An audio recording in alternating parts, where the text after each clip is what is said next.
Manifesto ಹಿಡ್ಕೊಂಡು ನಾನು ಬರ್ತೀನಿ, ಅವ್ರ ಮ್ಯಾನಿಫೆಸ್ಟೋ ಹಿಡ್ಕೊಂಡು ಅವ್ರು ಬರಲಿ, ಒಂದೇ ವೇದಿಕೆ ಮೇಲೆ ಜನರ ಮುಂದೆ ಚರ್ಚೆ ಆಗಲಿ ಅಂತಕ್ಕಂಥ ಮಾತನ್ನ ಹೇಳಲಿಕ್ಕೆ ಬಯಸ್ತೇನೆ. ಬಸವರಾಜ ಬೊಮ್ಮಾಯಿ ಮಾತಿದ್ರೆ ದಮ್ಮಿದ್ರೆ ತಾಕತ್ತಿದ್ರೆ ಅಂತ ಹೇಳ್ತಾರೆ. ದಮ್ಮಿದ್ರೆ ಕೂತ್ಕೋ, ದಮ್ಮಿದ್ರೆ ತಾಕತ್ತಿದ್ರೆ ಅಂತ ಹೇಳಿ ನಮಗೆ ಸವಾಲು ಎಸಿತಾರೆ. ಬಸವರಾಜ ಬೊಮ್ಮಾಯಿ, ನಿಮಗೆ ದಮ್ಮಿದ್ರೆ ತಾಕತ್ತಿದ್ರೆ ಒಂದೇ ವೇದಿಕೆ ಮೇಲೆ ಚರ್ಚೆಗೆ ಬರ್ರಿ. 3.5 ವರ್ಷ ಮಲಗಿದ್ರು. 3.5 ವರ್ಷ ಒಂದು ಪ್ರಾಮಿಸ್ ಅನ್ನ ಈಡೇರಿಸಲಿಲ್ಲ ಮಹಿಳೆಯರಿಗೆ. ಪ್ರಿಯಾಂಕಾ ಗಾಂಧಿ ಅವರು ಬರ್ತಾ ಇದ್ದಾರೆ. ನಾವು ಪ್ರತಿ ಕುಟುಂಬದ ಯಜಮಾನಿಗೆ ತಿಂಗಳಿಗೆ 2,000 ರೂಪಾಯಿ ಕೊಡ್ತೇವೆ ಅಂತೇಳಿ ನಾವು ಪ್ರಾಮಿಸ್ ಮಾಡ್ತೀವಿ, ಭರವಸೆ ಕೊಡ್ತೀವಿ ಅಂತ ಹೇಳಿದ ಮೇಲೆ ಅವರು ಅಡ್ವರ್ಟೈಸ್ಮೆಂಟ್ ಕೊಟ್ಬಿಟ್ರು. ಒಂದನ ನೀವು ನೋಡಿರ್ಬೇಕು, 14ನೇ ತಾರೀಕು ಸಂಕ್ರಾಂತಿ ಹಬ್ಬ ಆದ್ಮೇಲೆ 14-15 ಸಂಕ್ರಾಂತಿ ಹಬ್ಬ ಇತ್ತು. 15ನೇ ತಾರೀಕು ಅಡ್ವರ್ಟೈಸ್ಮೆಂಟ್, ಮಹಿಳೆಯರಿಗೆ ಇದು ಮಾಡ್ತೀವಿ, ಅದು ಮಾಡ್ತೀವಿ, ಬಜೆಟ್ ನಲ್ಲಿ ಘೋಷಣೆ ಮಾಡ್ತೀವಿ ಅಂತ ಹೇಳ್ತಾರೆ. ಮಿಸ್ಟರ್ ಬಸವರಾಜ ಬೊಮ್ಮಾಯಿ, 3.5 ವರ್ಷದಿಂದ ಯಾಕಪ್ಪ ಮಾಡಲಿಲ್ಲ ನೀವು? ನಿಮ್ಮನ್ನ ಕೈ ಹಿಡ್ಕೊಂಡಿದ್ದವ್ರು ಯಾರು?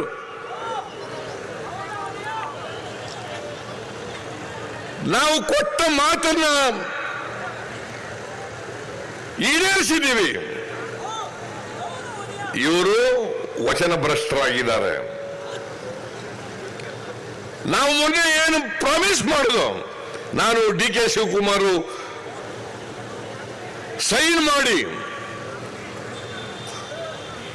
ಈ ರಾಜ್ಯದ ಮಹಿಳೆಯರಿಗೆ ತಿಂಗಳಿಗೆ 2,000 ರೂಪಾಯಿ, ಯಜಮಾನಿಗೆ, ಕುಟುಂಬದ ಯಜಮಾನಿಗೆ ತಿಂಗಳಿಗೆ 2,000 ರೂಪಾಯಿ, ವರ್ಷಕ್ಕೆ ಎಷ್ಟಾಯ್ತು?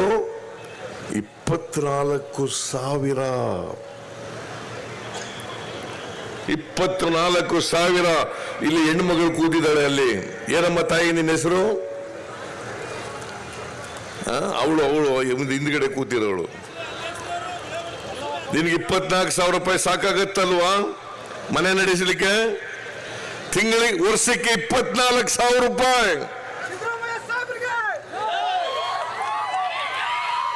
ನಿನಗೆ ಒಪ್ಪಿಗೆ ಇಲ್ವಾ?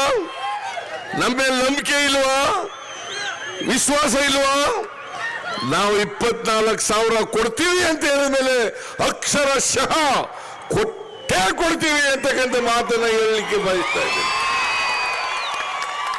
ಎಷ್ಟೇ ಕಷ್ಟ ಆಗಲಿ 24,000 ರೂಪಾಯಿ ವರ್ಷಕ್ಕೆ.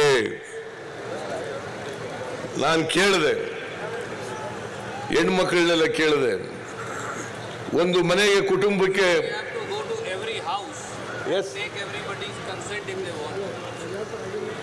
ಪ್ರತಿ ಮನೆಗೆ ಬರ್ತಾರೆ ನಮ್ಮ ಕಾರ್ಯಕರ್ತರು. ಯಜಮಾನ್ರಿ ಯಾರು ಅಂತಕ್ಕಂಥದನ್ನ ಗುರುತಿಸ್ತಾರೆ. ಅವ್ರ ಹೆಸರಿಗೆ 2,000 ರೂಪಾಯಿ ತಿಂಗಳಿಗೆ ಜಮಾ ಮಾಡ್ತಕ್ಕಂಥ ಕೆಲಸವನ್ನು ಮಾಡುತ್ತೇವೆ. ನೀವೆಲ್ಲ ಪುರುಷರಿದ್ದೀರಿ. ನಿಮ್ಮ ಮನೆಯ ಹೆಣ್ಣುಮಕ್ಕಳಿಗೆ, ನಿಮ್ಮ ಮನೆಯ ಹೆಣ್ಣುಮಕ್ಕಳಿಗೆ, ಯಜಮಾನಿಗೆ 2,000 ರೂಪಾಯಿ ತಿಂಗಳಿಗೆ, ವರ್ಷಕ್ಕೆ 24,000. 24,000 ಮಾತೃಪೂರ್ಣ ಮಾಡ್ತೀವಿ ಅಂತ ಹೇಳಿದ್ದು ಹೆಣ್ಣುಮಕ್ಕಳಿಗೆ, ಗರ್ಭಿಣಿ ಸ್ತ್ರೀಯರಿಗೆ, ಬಾಣಂತಿಯರಿಗೆ ಮಾತೃಪೂರ್ಣ ಪೌಷ್ಟಿಕ ಅಂಶಗಳಿಂದ ಕೂಡಿತಕ್ಕಂಥ ಬಿಸಿ ಊಟ ಕೊಡ್ತೇವೆ ಅಂತ ಹೇಳಿದ್ದು. ಕೊಟ್ಟೋ ಇಲ್ವೋ? ನಾವು ಕೊಟ್ಟಿದ್ದೇವ ಇಲ್ಲೋ? ಕೊಟ್ಟಿದ್ದೀವಿ. ಇವತ್ತು ಒಂದು ಮನೆಗೆ ತಿಂಗಳಿಗೆ ಈಗೆಲ್ಲ ಬಂದ್ ಮಾಡಿಬಿಟ್ಟಿದ್ದಾರೆ.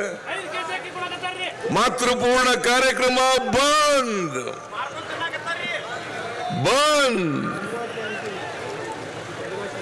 ಈಗ ಇನ್ನೊಂದು ಭರವಸೆಯನ್ನು ನಾವು ಕೊಟ್ಟಿದ್ದೇವೆ. ಪ್ರಮುಖವಾಗಿ ಒಂದು ಮನೆಗೆ, ಎಲ್ಲರ ಮನೆಗೆ, ಬಡವರಿರಲಿ, ಮಧ್ಯಮ ವರ್ಗದವರಿರಲಿ, ಶ್ರೀಮಂತರಿರಲಿ, ಎಲ್ಲ ಮನೆಗಳಿಗೆ 200 ಯೂನಿಟ್ ವಿದ್ಯುತ್ತನ್ನ ಉಚಿತವಾಗಿ ಫ್ರೀಯಾಗಿ ಕೊಡ್ತೇವೆ. ನಾನು ಕೇಳಿದೆ, ಹೆಣ್ಮಕ್ಳಿಗೆ ಕೇಳಿದೆ, ಸನ್ನದಿಯವರೇ ಎಷ್ಟು ಆಗ್ಬೋದು ಒಂದು ಮನೆಗೆ ಅಂತ. ದೊಡ್ಡ ಮನೆಗಳಾದರೆ, ಶ್ರೀಮಂತರ ಮನೆಗಳಾದರೆ 300-400 ಯೂನಿಟ್ ಆಗ್ತದೆ. ಬಡವರ ಮನೆ ಆದರೆ 100-150. ನಾನು ಕೇಳಿದೆ, ಪುಷ್ಪ ಕೇಳಿದೆ, ನಾನು ಪುಷ್ಪ ಹೇಳಿದ್ರು ನಮ್ಮ ಬನ್ನೂರಿನಲ್ಲಿ, ನಮ್ಮ ತಂದೆ ಬದಿಯಲ್ಲಿ 190, 120, 150 ಒಳಗಡೆ ಬರ್ತಿತ್ತು ಅಂತ. ಆವರೇಜ್ ಸರಾಸರಿ 200 ಯೂನಿಟ್ಗಳಿಗೆ ಫ್ರೀಯಾಗಿ ವಿದ್ಯುತ್ ಕೊಡ್ತದೆ. ನಾನಿವತ್ತು ಹೇಳಿ ಹೋಗ್ತೀವಿ, ನಾವು ಕೊಟ್ಟ ಮಾತಿನಂತೆ ನಡ್ಕೊಳ್ತೇವೆ, ಕೊಟ್ಟ ಮಾತಿನಂತೆ ನಡ್ಕೊಳ್ತೇವೆ.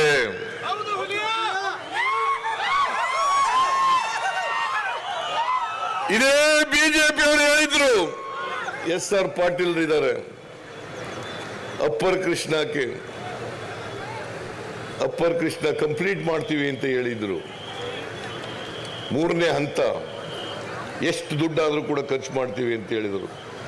ಅವರ ಬಜೆಟ್ ನಲ್ಲಿ ಹೇಳಿದ್ರು 1,50,000 ಕೋಟಿ ರೂಪಾಯಿಗಳನ್ನ ನೀರಾವರಿಗೆ ಖರ್ಚು ಮಾಡ್ತೀವಿ ಅಂತ ಹೇಳಿದ್ರು. 1,50,000 ಕೋಟಿ. ನಾನು ಕೇಳ್ತೇನೆ, ಎಷ್ಟು ಖರ್ಚು ಮಾಡಿದ್ದಾರೆ ಇವತ್ತು? ಎಷ್ಟು ಖರ್ಚು ಮಾಡಿದ್ದಾರೆ ಗೊತ್ತಾ? ಈ 3.5 ವರ್ಷಗಳಲ್ಲಿ, ಈ ವರ್ಷದ ಮಾರ್ಚ್ ಒಳಗಡೆ 45,000-50,000 ಕೋಟಿ. ಇನ್ನ 1,00,000 ಕೋಟಿ ಖರ್ಚು ಮಾಡಕ್ಕಾಗಲಿಲ್ಲ. ಯಾಕೆ ಹೇಳಿದ್ರಿ? ಹಾಗಾದ್ರೆ ಯಾಕೆ ಹೇಳಿದ್ರಿ ನೀವು? ಅದಕ್ಕೆ ನಾವು ಬಿಜಾಪುರದಲ್ಲಿ ಅಪ್ಪರ್ ಕೃಷ್ಣ ಬಗ್ಗೆ ಸಮಾವೇಶ ಮಾಡಿದಾಗ ಈ ರಾಜ್ಯದ ಜನರಿಗೆ ಭರವಸೆಯನ್ನು ಕೊಟ್ಟಿದ್ದೇವೆ. ನಾವು ಅಧಿಕಾರಕ್ಕೆ ಬಂದ್ರೆ ಆಲ್ ಪೆಂಡಿಂಗ್ ಇರಿಗೇಷನ್ ಪ್ರಾಜೆಕ್ಟ್ಸ್ ಮುಗಿಸ್ಲಿಕ್ಕೆ 2,00,000 ಕೋಟಿ ರೂಪಾಯಿಗಳನ್ನ ಖರ್ಚು ಮಾಡ್ತೇವೆ. 2,00,000 ಕೋಟಿ ರೂಪಾಯಿಗಳನ್ನ ಖರ್ಚು ಮಾಡ್ತೇವೆ.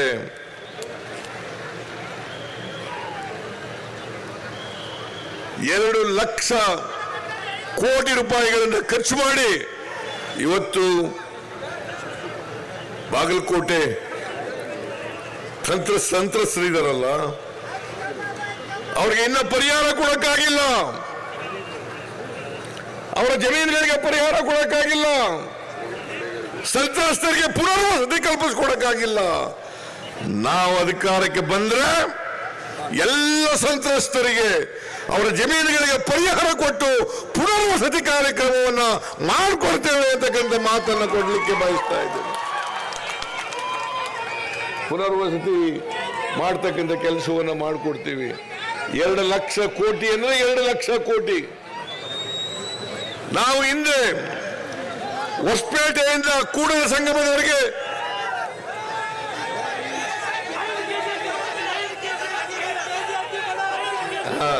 ಹೇಳ್ತೀನಿ, ಇರಪ್ಪ, ಕೂತ್ಕೋ. 2,00,000 ಕೋಟಿ ರೂಪಾಯಿಗಳನ್ನ ನೀರಾವರಿಗೆ ಖರ್ಚು ಮಾಡ್ತೀವಿ. ಅದು ಮೇಕೆದಾಟು ಇರ್ಬೋದು, ಅಪ್ಪರ್ ಕೃಷ್ಣ ಇರ್ಬೋದು, ಮಾದಾಯಿ ಇರ್ಬೋದು, ಅಪ್ಪರ್ ಭದ್ರಾ ಇರ್ಬೋದು, ಮತ್ತೆ ಸಮಾನಾಂತರ ತುಂಗಭದ್ರಾ ಡ್ಯಾಮ್ಗೆ ಸಮಾನಾಂತರವಾದಂಥ ಡ್ಯಾಮ್ ಕಟ್ಟೋದಿರ್ಬೋದು. ಅದು 37 TMC. ಈಗ 37 TMC ನೀರು ತುಂಬಿಕೊಂಡಿರೋದ್ರಿಂದ ಕಡಿಮೆ ಆಗ್ಬಿಟ್ಟದೆ. 200 TMC ನೀರು ಸುಮ್ಮನೆ ನಮಗೆ ಬರಬೇಕಾಗಿರ್ತಕ್ಕಂಥದ್ದು TMC, ಅದ್ರ ನಮ್ಮ ಪಾಲ್ ಬರಬೇಕಾಗಿದ್ದಂಥ 200 TMC ವಾಟರ್ ಆಂಧ್ರಕ್ಕೆ ಹೋಗ್ತಾ ಇದೆ. ಅದನ್ನು ಉಳಿಸ್ಲಿಕ್ಕೋಸ್ಕರವಾಗಿ ಸಮಾನಾಂತರ ಅಣೆಕಟ್ಟನ್ನು ಕಟ್ಟತಕ್ಕಂಥದಕ್ಕೆ ತೀರ್ಮಾನ ಮಾಡಿದ್ದೇವೆ. ನಾವು 2013ರಲ್ಲಿ 12ರಲ್ಲಿ ಹೊಸಪೇಟೆಯಿಂದ ಸಂಗಮವರೆಗೆ ಪಾದಯಾತ್ರೆಯನ್ನು ಮಾಡಿದ್ದು. ಆಗ ನಾನು ಹೇಳಿದ್ದೆ ಸಂಗಮ್ನಲ್ಲಿ, ನಾವು ಅಧಿಕಾರಕ್ಕೆ ಬಂದ್ರೆ ನೀರಾವರಿಗೆ 50,000 ಕೋಟಿ ರೂಪಾಯಿಗಳನ್ನು ಖರ್ಚು ಮಾಡ್ತೀವಿ ಅಂತೇಳಿ. ನಾವು ಅಧಿಕಾರಕ್ಕೆ ಬಂದ ಮೇಲೆ 50,000 ಕೋಟಿಗಿಂತ ಹೆಚ್ಚು ಖರ್ಚು ಮಾಡಿದ್ದೀವಿ. 50,000 ಕೋಟಿಗಿಂತ ಹೆಚ್ಚು ಖರ್ಚು ಮಾಡಿದ್ದೀವಿ. ಮುಂದೆ ಅಧಿಕಾರಕ್ಕೆ ಬಂದಾಗಲೂ ಕೂಡ 2 ಲಕ್ಷ ಕೋಟಿಗೂ ಕೂಡ ಹೆಚ್ಚು ಖರ್ಚು ಮಾಡ್ತೇವೆ ಅಂತಕ್ಕಂಥ ಮಾತನ್ನ ಹೇಳಲಿಕ್ಕೆ ಬಯಸ್ತಾ ಇದ್ದೇನೆ.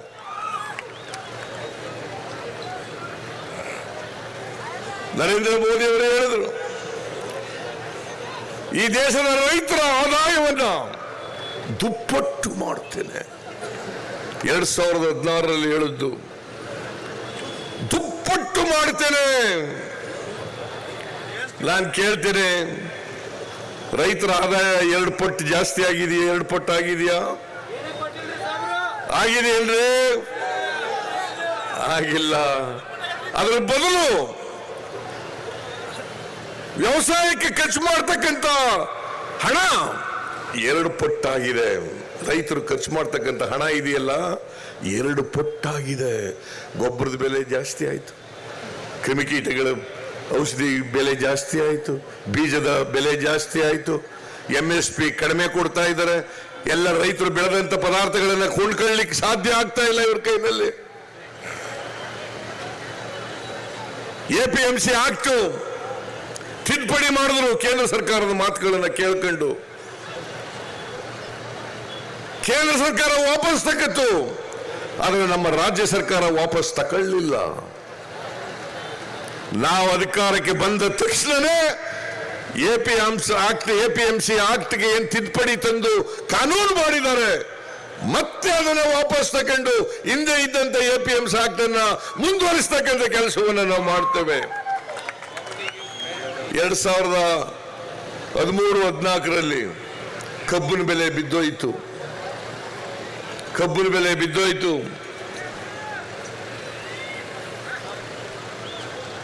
ಇಲ್ಲಿ SR ಪಾಟೀಲ್ ಇದ್ದಾರೆ, ಮಂತ್ರಿ ಆಗಿದ್ರು ಆಗ. ಎಲ್ಲ ಇವರು ಒಟ್ಟೋಗಿದ್ದಾರೆ, ಹುಕ್ಕೇರಿ ಒಟ್ಟೋಗಿದ್ದಾರೆ. ಅವರು ಹೇಳ್ಬಿಟ್ರು, ನಾವು ರೈತರಿಗೆ ಪರಿಹಾರ ಕೊಡ್ತೀವಿ ಅಂತೇಳಿ. 1 ಟನ್ ಕಬ್ಬಿಗೆ 350 ರೂಪಾಯಿ. 1 ಟನ್ ಕಬ್ಬಿಗೆ ಸರ್ಕಾರದ ವತಿಯಿಂದ 350 ರೂಪಾಯಿ. 1800 ಕೋಟಿ ರೂಪಾಯಿಗಳನ್ನ ಸರ್ಕಾರದ ಖಜಾನೆಯಿಂದ ಕೊಟ್ಟಿದ್ದು. ನಾನು ಕೇಳ್ತೀನಿ, ನರೇಂದ್ರ ಮೋದಿ ಅವರಿಗೆ, ಬಸವರಾಜ ಬೊಮ್ಮಾಯಿ ಅವರಿಗೆ 1 ರೂಪಾಯಿನಾರು ಕೊಟ್ಟಿದ್ದೀರೇನ್ರಿ? ಕಬ್ಬು ಬೆಳೆಗಾರರಿಗೆ ಕೊಟ್ಟಿದ್ದಾರೇನ್ರಿ? ಏನ್ ಬಡ್ಡಿ ಒಡ್ಡ ಕೊಟ್ಟಿದಾರ? ರೈತರ ಬಗ್ಗೆ, ರೈತರ ಆದಾಯ ದುಪ್ಪಟ್ಟು ಮಾಡ್ತೀವಿ. ಎಲ್ಲಪ್ಪ ಮಾಡ್ತೀಯ? ನಮ್ದು ಡಬಲ್ ಇಂಜಿನ್ ಸರ್ಕಾರ ಇದೆ, ದುಪ್ಪಟ್ಟು ಮಾಡ್ತೀವಿ. ಮಾಡಲಿಲ್ಲ. ನರೇಂದ್ರ ಮೋದಿ ಅವರು ಮಾಡಲಿಲ್ಲ, ಬಸವರಾಜ ಬೊಮ್ಮಾಯಿ ಅವರು ಮಾಡಲಿಲ್ಲ. ನಾನು 7 kg ಅಕ್ಕಿಯನ್ನು ಫ್ರೀಯಾಗಿ ಕೊಡ್ತಾ ಇದ್ದೆ. ಹೌದಾ ಅಲ್ಲ? ಈಗ ಎಷ್ಟು kg ಬರ್ತಾ ಇದೆ? 5 kg. ಯಾಕೆ 2 kg ಯಾಕೆ ಕಡಿಮೆ ಮಾಡಿದ್ರಿ ಬಸವರಾಜ ಬೊಮ್ಮಾಯಿ? ಏನ್ ನಿಮ್ಮ ಅಪ್ಪನ ಮನೆಯಿಂದ ಕೊಡ್ತಾ ಇದ್ದ?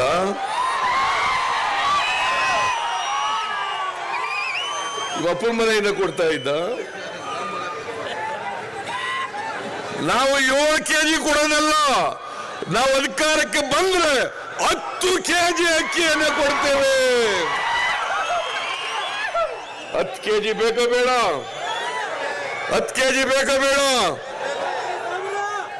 10 kg ಬೇಕು ಅನ್ನೋದಾದ್ರೆ ಮಹಿಳೆಯರಿಗೆ ನಿಮ್ಮಲ್ಲಿ ಮನವಿ ಮಾಡ್ತೇನೆ, ಎಲ್ಲ ಮಹಿಳೆಯರು ಕೂಡ ಈ ಬಿಜೆಪಿಯನ್ನ ಕಿತ್ತೆಸೆದು ಕಾಂಗ್ರೆಸ್ ಪಕ್ಷವನ್ನ ಅಧಿಕಾರಕ್ಕೆ ತರ್ತಕ್ಕಂಥ ಕೆಲಸವನ್ನ ಮಾಡಬೇಕು.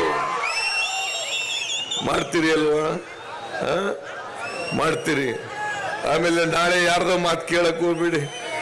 ಚರಂತಿ ಮಠ ಹೇಳಿದ್ರು ಬಂದು ಅಂತ ಕೇಳಕ್ ಹೋಗ್ಬೇಡಿ. ಚರಂತಿ ಮಠ ಹೇಳಿದ್ರು ಅಂತ ಬಂದು ಕೇಳಕ್ ಹೋಗ್ಬೇಡಿ. ಏನು ಹೋಗ್ತಾ ಇದ್ದಾರ ಏನಂತೆ ನಿಲ್ಲಿಸ್ಬೇಕಾ? ಕೂತ್ಕೊಳ್ಳಿ.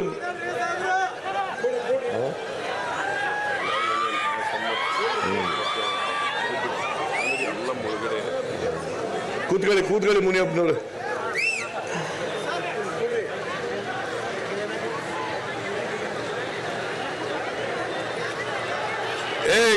ಕೂತ್ಕೊಳ್ರಿ. ಈ ಕಡೆ ನೋಡಿ, ಅವನು ಯಾರವಲ್ಲ, ಫೋಟೋ ತೆಗಿಯವನು. ಈ ಕಡೆ ನೋಡು, ನೀನ್ ಫೋಟೋ ತೆಗಿಯೋದಾದ್ರೆ ಹೋಗಿ ಆಚೆಗೆ.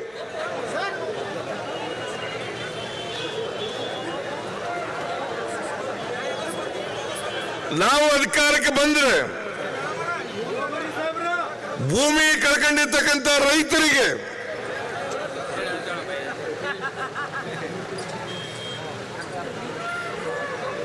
ನ್ಯಾಯಸಮ್ಮತವಾದಂತ ಪರಿಹಾರವನ್ನ ಕೊಡ್ತೇವೆ ಅಂತಕ್ಕಂಥ ಮಾತನ್ನ ಹೇಳಲಿಕ್ಕೆ ಬಯಸ್ತಾ ಇದ್ದೇನೆ. ನ್ಯಾಯಸಮ್ಮತವಾದಂತ ಪರಿಹಾರವನ್ನ ಎಲ್ಲ ಲ್ಯಾಂಡ್ ಲೂಸರ್ಸ್ಗೆ, ಅಪ್ಪರ್ ಕೃಷ್ಣಕ್ಕೋಸ್ಕರ ಈಗ ಎಷ್ಟು ಅಡಿ ನೀರಾಗದು? 524 256 524.256 ಇಷ್ಟು ಅಡಿ ಎತ್ತರಿಸಲಿಕ್ಕೆ ಜಮೀನು ಕಳ್ಕೊಂಡವರಿಗೆ ಅವ್ರಿಗೆಲ್ಲರಿಗೂ ಕೂಡ ಪರಿಹಾರವನ್ನು ಕೊಡುತ್ತೇವೆ. ಇವರ ಯೋಗ್ಯತೆಗೆ 10 ವರ್ಷಗಳಾಯಿತು, ನೋಟಿಫಿಕೇಶನ್ ಮಾಡಿಸ್ಲಿಕ್ಕೆ ಆಗ್ಲಿಲ್ಲ ಇವ್ರ ಕೈನಲ್ಲಿ.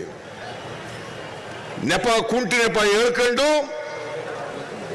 ಕಾರಜೋಳ ಅವರು, ಬಸವರಾಜ ಬೊಮ್ಮಾಯಿ ಅವರು ಈಗಾಗುತ್ತೆ ಹಾಗಾಗುತ್ತೆ 20 ವರ್ಷದ ಹಿಂದೆ ಸರ್ಕಾರದ ಮೇಲೆ ಒತ್ತಡ ಹಾಕಕ್ಕಾಗ್ಲಿಲ್ಲ. ನಾನು 22 ವರ್ಷದ ಹಿಂದೆ ಡಬಲ್ ಇಂಜಿನ್ ಸರ್ಕಾರ, ನಾನು ಅರ್ಬನ್ ಡೆವಲಪ್ಮೆಂಟ್ ಮಿನಿಸ್ಟರ್ ಆಗಿದ್ದಾಗ ಸಾಲ ಮನ್ನಾ ಮಾಡಿದವರು ಯಾರು? ಬಿಜಾಪುರ್ಗೆ ಬಾಗಲಕೋಟೆ ಕೂಡ ಇವರು ಭರವಸೆ ಕಾಂಗ್ರೆಸ್ ಕಚೇರಿ ಮಂಜೂರಾತಿ ಮಾಡುವಂತ ಒಂದು ಭಾಗ್ಯ ನಂಗೆ ಸಿಕ್ಕಿತು. ನಾವು ಅಧಿಕಾರಕ್ಕೆ ಬಂದ್ರೆ ಆ ಒಂದು ಕಚೇರಿಗೆ ಲಕ್ಷ, ಅದು ನಮ್ಮ ಕಾಂಗ್ರೆಸ್ ಸಾಲ 1 ಲಕ್ಷ, ಆದ್ರೆ 1 ಲಕ್ಷದವರೆಗೆ ಸಂಪೂರ್ಣ ಮಾಡ್ತೀವಿ ಅಂತ ಹೇಳಿದ್ರು. ಅಚ್ಚೇ ದಿನ ಬರ್ತದೆ, ₹1 ಮನ್ನಾ ಮಾಡಿದ್ರು. ಇವತ್ತು 36 ಜನ ಸತ್ರು. ಮಾಡಿದ್ರ? ಅವ್ರನ್ನೇನು ಅಂತ ನೋಡ್ಲಿಲ್ಲ. ನಾವು ಸಿದ್ದರಾಮಯ್ಯನವ್ರು ಹೋಗಿ ನಾನೇನ್ ಭರವಸೆ ನೋಡಿ ಪರಿಸ್ಥಿತಿ ನೋಡಿ, ಅದು ರೈತರು ನಡೆಸಿ ಬರಗಾಲ ಇದೆ ಸರ್ಕಾರದ ಮೇಲೆ ಕೋರ್ಟ್ ಮೇಲೆ ಒತ್ತಡವನ್ನು ತಂದು 1145 ಕೋಟಿ ಆಕ್ಸಿಜನ್ ಕೊಡಕ್ಕಾಗದೆ ಇವತ್ತು 36 ಜನ ₹50,000 ಅಂತ ನೋಡಲಿಲ್ಲ. ಸಾಲವನ್ನ ನಾನು ಸಿದ್ದರಾಮಯ್ಯನವರು ಹೋಗಿ ಸರ್ಕಾರ ನೋಡಿ ಪರಿಸ್ಥಿತಿ ನೋಡಿ ನಾವು ಟ್ರಯಲ್ ನಡೆಸಿ ಸರ್ಕಾರದ ಮೇಲೆ ಕೋರ್ಟ್ ಮೇಲೆ ಒತ್ತಡವನ್ನು ತಂದು ಮಂತ್ರಿ ಆಗಿರುವಾಗ ಕೋರ್ಟ್ ಅವರು ಇವತ್ತು ಗೌರವ ಕೊಟ್ಟು ಆದೇಶ ಮಾಡಿದ್ರು. 78,000 ಜನ ಸತ್ತಿದ್ದಾರೆ ಮನ್ನಾ ಮಾಡಿದ್ರು. ಸರ್ಕಾರ ಹಣ ಕೊಡಲಿಲ್ಲ. 78,000 ಕಾಂಗ್ರೆಸ್ ಪಕ್ಷ ಡಿ.ಕೆ. ಶಿವಕುಮಾರ್ ಅಧ್ಯಕ್ಷತೆಯಲ್ಲಿ ಹೋಗಿ ನಾನು ಧ್ರುವನಾರಾಯಣ ಮನೆಗೆ ಹೋಗಿ ಮನಮೋಹನ್ ಸಿಂಗ್ ಅವರು ಸಾಲ ಮನ್ನಾ ₹1 ಲಕ್ಷ ಹಣವನ್ನು, ನರೇಂದ್ರ ಮೋದಿ ಅವರು ಏನಾದರೂ ₹1 ಸಾಲ ಮನ್ನಾ ಮಾಡಿದಾರ? ಮಾಡಿಲ್ಲ. ಆದ್ರೆ ಯಾರು ಸಾಲ ಮನ್ನಾ ಮಾಡಿದ್ರು? 14 ಲಕ್ಷ ಕೋಟಿ ಅಂಬಾನಿ, ಅದಾನಿ ಮತ್ತು ಇತರ ಕೈಗಾರಿಕೋದ್ಯಮಿಗಳ ಸಾಲವನ್ನ ಮನ್ನಾ ಮಾಡಿದ್ರು. ಯಾರ ಪರವಾಗಿದೆ ಈ ನರೇಂದ್ರ ಮೋದಿ ಅವರ ಸರ್ಕಾರ? ನಮ್ಮ ಪಕ್ಷ ಯಾರ ಪರವಾಗಿತ್ತು? ಬಡವರ ಪರವಾಗಿತ್ತು, ರೈತರ ಪರವಾಗಿತ್ತು, ಕಾರ್ಮಿಕರ ಪರವಾಗಿತ್ತು. ಈ ಸರ್ಕಾರ ಬೇಕಾ ಬೇಡ? ಬಿಜೆಪಿ ಸರ್ಕಾರ ಬೇಕಾ ಬೇಡ?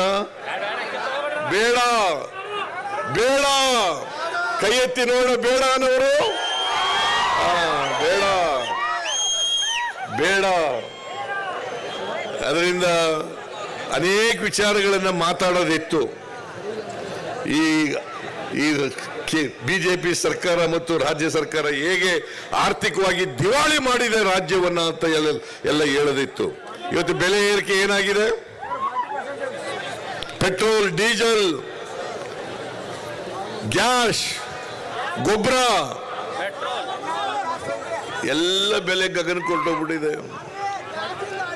ಎಲ್ಲ ಬೆಲೆ ಕೂಡ ಮನಮೋಹನ್ ಸಿಂಗ್ ರವರಿರುವಾಗ ಡೀಸೆಲ್ ಬೆಲೆ 54 ರೂಪಾಯಿ, ಇವತ್ತು 90 ರೂಪಾಯಿ. ಪೆಟ್ರೋಲ್ ಬೆಲೆ 76 ರೂಪಾಯಿ, ಇವತ್ತು 102 ರೂಪಾಯಿ. ಗ್ಯಾಸ್ ಬೆಲೆ 414 ರೂಪಾಯಿ, ಇವತ್ತು 1150 ರೂಪಾಯಿ. ಕೊಡಕ್ ತಯಾರಾಗಿದ್ದೀರಾ? ಕೊಡಕ್ ತಯಾರಾಗಿದ್ದೀರಾ? ನರೇಂದ್ರ ಮೋದಿ ಅವರು ಏನ್ ಹೇಳಿದ್ರು? ಅಚ್ಚೇ ದಿನ ಹಿಂಗೆ ಬಂತೇನಪ್ಪ, ಅಚ್ಚೇ ದಿನ ಹಿಂಗೆ. 8 ವರ್ಷ ಆಯ್ತು, ಎಲ್ಲ ಲೂಟಿ ಹೊಡೆದ್ಬಿಟ್ರು, ಲೂಟಿ ಹೊಡೆದ್ಬಿಟ್ರು. ನರೇಂದ್ರ ಇಲ್ಲಿ ಬಸವರಾಜ ಬೊಮ್ಮಾಯಿ ಸರ್ಕಾರ ಇದೆಯಲ್ಲ, 40% ಕಮಿಷನ್, ಎಲ್ಲ ಕೆಲಸಗಳಿಗೆ 40% ಕಮಿಷನ್. ಸಬ್ ಇನ್ಸ್ಪೆಕ್ಟರ್ ರಿಕ್ರೂಟ್ಮೆಂಟ್ ನಲ್ಲಿ 70 ಲಕ್ಷ 80 ಲಕ್ಷ ಲಂಚ ವಸೂಲು ಮಾಡಿದ್ರು. ಒಬ್ಬ IDGP ರಿಕ್ರೂಟ್ಮೆಂಟ್ ಕಮಿಟಿ ಅಧ್ಯಕ್ಷನಾಗಿದ್ದಂತವನು ಜೈಲಿಗೆ ಹೋಗಿದ್ದಾನೆ. ಬರೀ ಅವನು ಅಧಿಕಾರಿ ಜೈಲಿಗೆ ಕಳಿಸಿದ್ದಾರೆ. ಮಂತ್ರಿಗಳು ಯಾರಾದರೂ ಜೈಲಿಗೆ ಹೋಗಿದಾರ? ನಮ್ಮ ಕಾಶ್ಯಪ್ಪನವರು ನಿರಾಣಿ ಮೇಲೆ ಅನೇಕ ಆರೋಪಗಳನ್ನು ಮಾಡಿದ್ರು. ನಾನಿವತ್ತು ಹೇಳ್ತೇನೆ, ನಮ್ಮ ಪಕ್ಷ ಅಧಿಕಾರಕ್ಕೆ ಬಂದ್ರೆ ಒಂದು ಕಮಿಷನ್ ಆಫ್ ಎಂಕ್ವೈರಿಯನ್ನ ಕಾನ್ಸ್ಟಿಟ್ಯೂಟ್ ಮಾಡಿ ಯಾರ್ಯಾರ ಮೇಲೆ ಆರೋಪಗಳಿದ್ದಾವೆ, ಯಾರ್ಯಾರ ಮೇಲೆ ಆರೋಪಗಳಿದ್ದಾವೆ ಅದನ್ನ ತನಿಖೆ ಮಾಡಿಸಿ ಅವ್ರ ಮೇಲೆ ಕಠಿಣವಾದಂತ ಕ್ರಮ ತಗೊಳ್ತಕ್ಕಂಥದನ್ನ ಮಾಡುತ್ತೇವೆ. ಮಾಡಬೇಕಾ ಬೇಡ? ಮಾಡಬೇಕಾ ಬೇಡ? ಅದನ್ನ 100ಕ್ಕೆ 100 ಮಾಡೇ ಮಾಡ್ತೀವಿ ಅಂತ ಹೇಳಿ ಇನ್ನು ಅನೇಕ ವಿಚಾರಗಳು ಪ್ರಸ್ತಾಪ ಮಾಡೋದಿದ್ರು ಕೂಡ